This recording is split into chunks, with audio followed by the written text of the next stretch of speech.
Welcome to the deep dive. And today, you've definitely sent us down a fascinating path. We got articles, some behind-the-scenes info. It all revolves around a really strange case. An ancient burial urn and, well, a string of deaths that are hard to explain. That's right. We're looking into these really unsettling events that kicked off when a cultural anthropologist, Dr. Billack, unearthed this very old burial urn. This is in the Ecuadorian rainforest. Exactly. And it wasn't just any old pot. It belonged to a shaman of the Amaru tribe. Apparently, even right then, things felt off. How so? Well, a local elder actually warned him not to take it. Talked about desecration, And then shortly after the urn was removed, Dr. Billack's local assistant just vanished. Vanished! Wow! Yeah, and the local talk was all about unseen forces being involved. Spooky start. It is. And what's striking is how quickly things escalated from that remote spot in the rainforest. So this Amaru urn, it then gets shipped all the way to the Boston Museum of Natural History. Right, meant to be the star of a new exhibit on South American burial practices. Quite the journey. A huge shift, yeah. From ancient tribal land to a modern museum. Yeah. But almost as soon as it arrives in Boston, that's when the real trouble starts. Oh, yeah. Immediately. And it's gruesome. Staff at the museum start dying.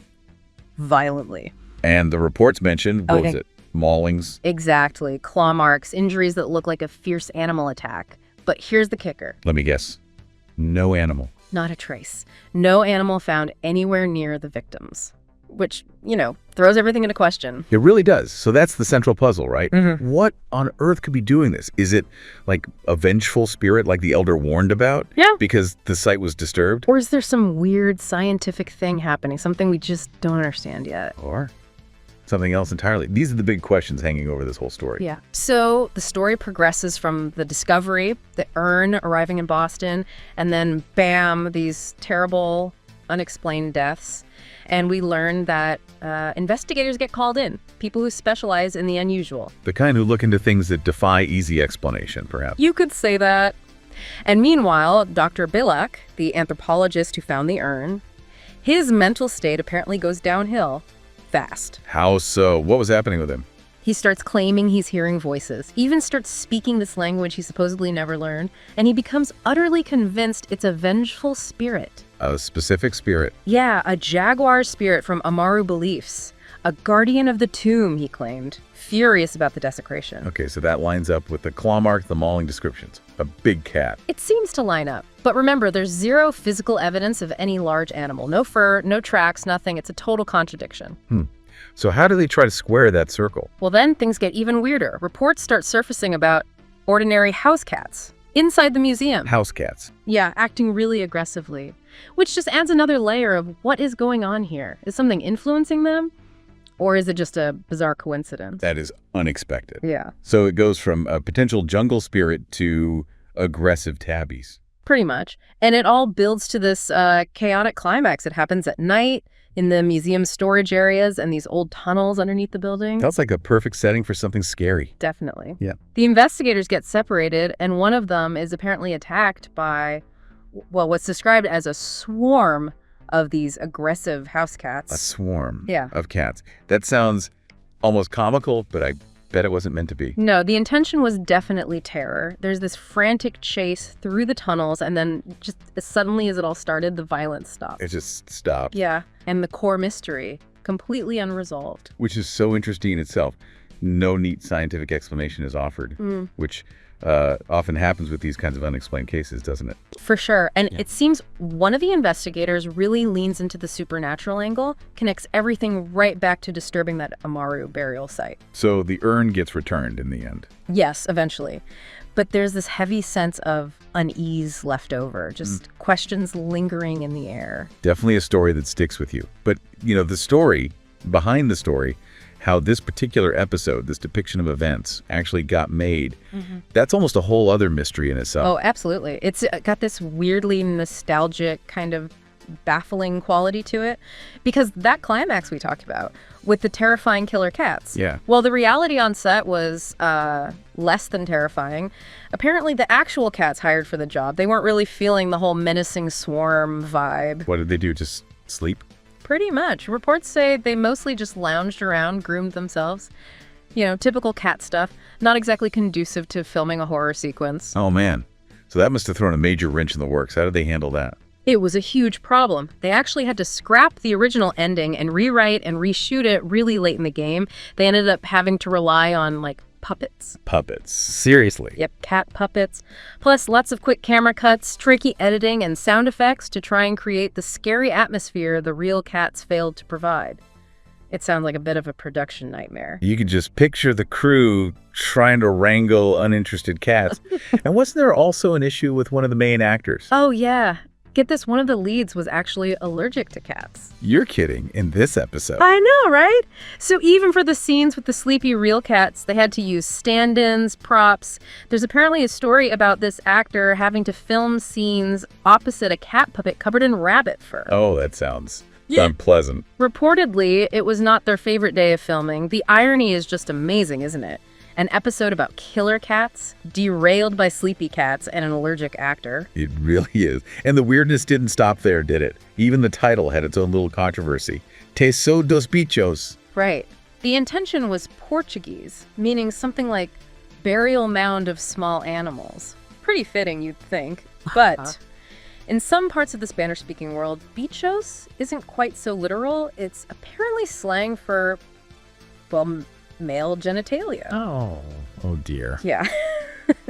Apparently, the writer, John Shiban, had no idea at the time. He joked about it later, saying maybe the confusion helped boost the ratings. Imagine the surprise for some viewers seeing that title pop up. That's hilarious and slightly mortifying. It just adds to the feeling that this whole production was maybe a bit cursed itself. It really seems like it was fraught with problems, and the director, Kim Manners, apparently really disliked this episode. How much did he dislike it? Enough to supposedly give it the nickname Teso dos Bichos. And he even had t-shirts made for the cast and crew that said, "I survived Teso dos Bichos." Wow. That speaks volumes, doesn't it, when the director is making merch about surviving his own episode? Absolutely. And it wasn't just the cats or the title. The script itself was apparently a major headache. It went through a ton of revisions. As usual. Way more.